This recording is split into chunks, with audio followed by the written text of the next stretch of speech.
নমস্কার। আজকের এমইসি হুইলের সেকেন্ড পার্ট অর্থাৎ second episode medical eligibility criteria MEC wheel 2022 latest ভার্সনের প্রথম এপিসোডটা হয়ে গেছে। আজকে সেকেন্ড এপিসোড একটু সামারাইজ করে দিই। এটা একটা কভার, যে কভারের মধ্যে এমইসি হুইলটা থাকে। এটা হচ্ছে ফার্স্ট পার্টে একটা কি লেখা আছে এমইসি হুইলে, এবং এটা family planning division, ministry of health and family welfare, government of ইন্ডিয়ার এটা সামনে লেখা আছে। এবং এই কভারটা প্রথমে খুলে ফেললেই তার ব্যাক সাইডে একটা লেখা আছে যে কোন কোন কন্ট্রাসেপটিভের ক্ষেত্রে ইউজ করা যায় এবং হুইলটা কিভাবে ইউজ করা যায় সেটাও বুঝিয়ে দেওয়া হয়েছে আগের এপিসোডে। আজকের একদম ব্যাক এপিসোডে, এই কভারটার ব্যাক এপিসোডে একটা পিকচার দেওয়া আছে, দেখুন আমি দেখাচ্ছি। তো পিকচারের উপরে লেখা আছে এই যে জায়গাটা, comparing effectiveness of family planning method দিয়ে একটা তীর চিহ্ন দেওয়া আছে, দেখুন নিচ থেকে উপরের দিকে, অর্থাৎ more effectiveness less than 1 pregnancy per 100 women in 1 year. তাহলে এই নিচে একেবারে দেখুন মেল কন্ডম আছে, ফিমেল কন্ডম। তো এই মেল কন্ডম ফিমেল কন্ডমের থেকে এফেক্টিভনেস কি হতে পারে? কপার টি হতে পারে, ফিমেল স্টেরিলাইজেশান হতে পারে, ভ্যাসেক্টমি, ইমপ্ল্যান্ট, এগুলো মোর এফেক্টিভনেস। অর্থাৎ নিচ থেকে উপরের দিকে তীর চিহ্নটা এই কারণে করে দেওয়া হয়েছে যে এর থেকে এটা এফেক্টিভনেস বেশি, আর নিচে আছে লেস এফেক্টিভনেস। ঠিক আছে, এবার কি আছে পিকচারে, কি আছে প্রথমে আমরা একদম মেল কন্ডম, ফিমেল কন্ডম, আর হচ্ছে ফার্টিলিটি অ্যাওয়ারনেস মেথড, জাস্ট একটা বলে না হেলথ টক দেওয়ার মতো মেথড। তার নিচে আছে দেখুন, এটা তো সেকেন্ড পার্টে, এটা সেকেন্ড, এইটা ফার্স্টে আছে উইথড্রল মেথড। আমরা জানি উইথড্রল মেথড যে ইন্টারকোর্স করার পরে যখনই হবে সিমেন্টটা বাইরে উইথড্রল করবে, তো সেটা উইথড্রল মেথড। আর হচ্ছে স্পার্মিসাইড যদি ইউজ করে, যেটা আমাদের গভর্নমেন্ট সেক্টরে কোনো এরকম দেওয়া হয় না স্পার্মিসাইড ইউজ করার জন্য, বাইরে হয়তো কিনতে পাওয়া যায়। তো এটা আছে। তার থেকে বেটার কন্ডম, ফিমেল কন্ডম, মানে এই 1 নম্বরের থেকে বেটার হচ্ছে 2 নম্বর, তার থেকে বেটার হচ্ছে 3 নম্বর। 3 নম্বরে ডিএমপিএ অন্তরা ইঞ্জেকশান আছে, এলএএম,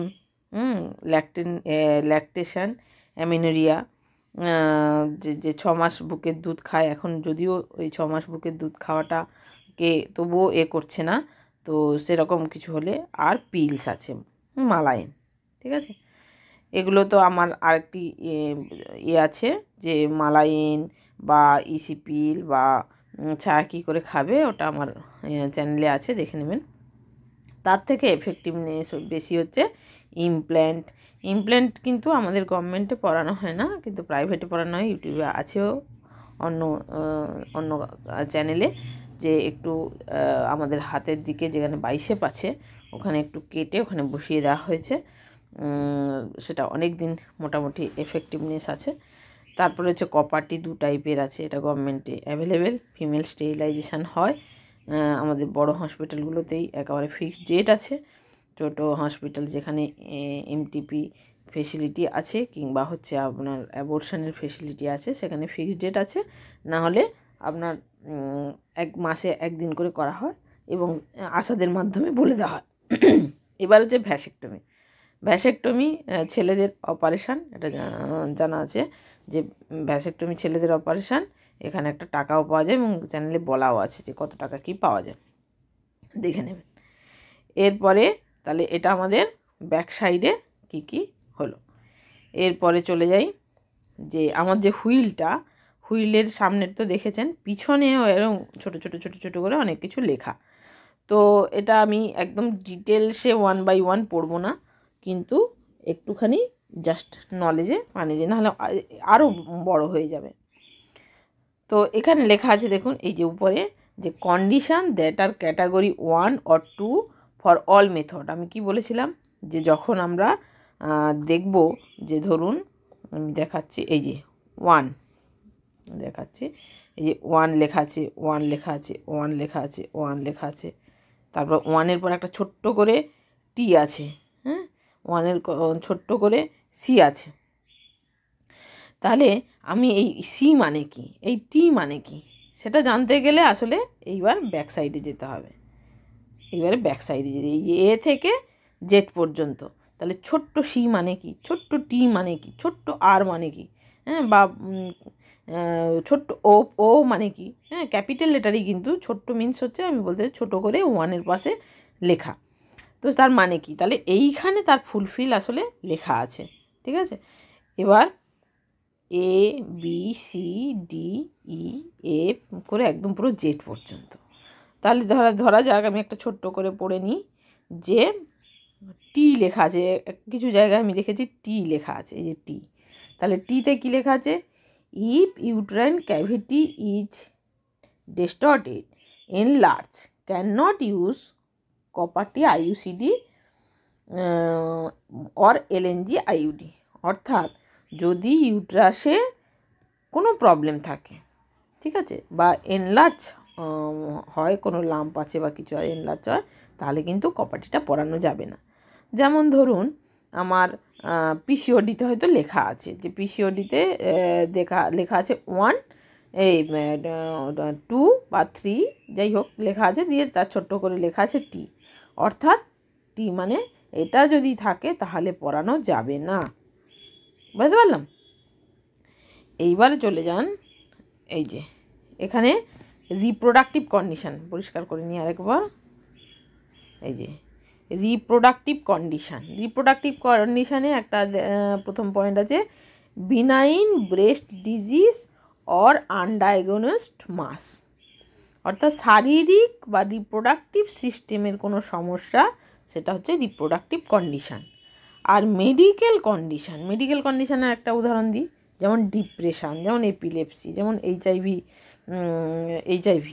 আয়রন ডেফিসিয়েন্সি অ্যানিমিয়া, এগুলো মেডিকেল কন্ডিশান অর্থাৎ অসুস্থতা। আর এদিকে রিপ্রোডাক্টিভ কন্ডিশান। আর আদার্সে কী আছে দেখি, এখানে আদার্স আছে। আদার্সে কী আছে, যেমন ধরুন adolescence, breast cancer family history, এগুলো যদি থাকে।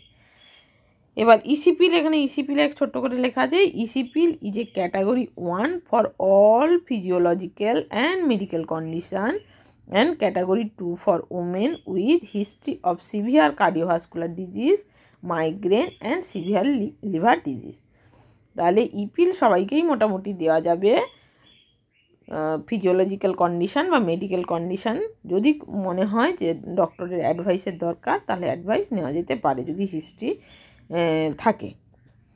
তো এটা গেল তাহলে পিছনে ব্যাক সাইডে, অর্থাৎ আমার যে কভারটা চাকতিটার পিছনে লেখা আছে। তাহলে বোঝা গেল যে আমি যখন 1 2 3 4 5 6 পাবো, আরও দেখাচ্ছি, এই যে এখানে পরিষ্কার, এই যে একটা দেখুন।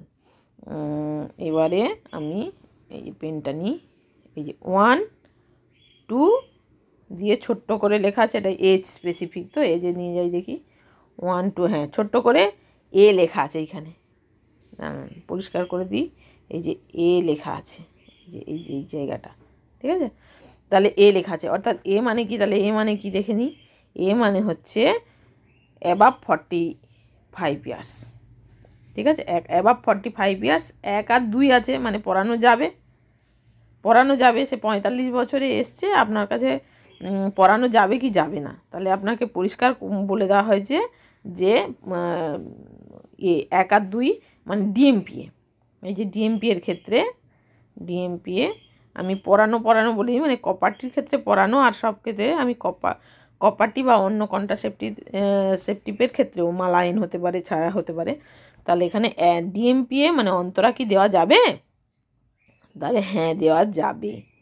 45 ইয়ার্সে এসছে, তিনি চান না প্রেগনেন্ট হই, আনওয়ান্টেড প্রেগনেন্সি হয়, ওই জন্য ডিএমপিএ নিতে এসছে, অতএব দেওয়া যাবে। বুঝা গেল?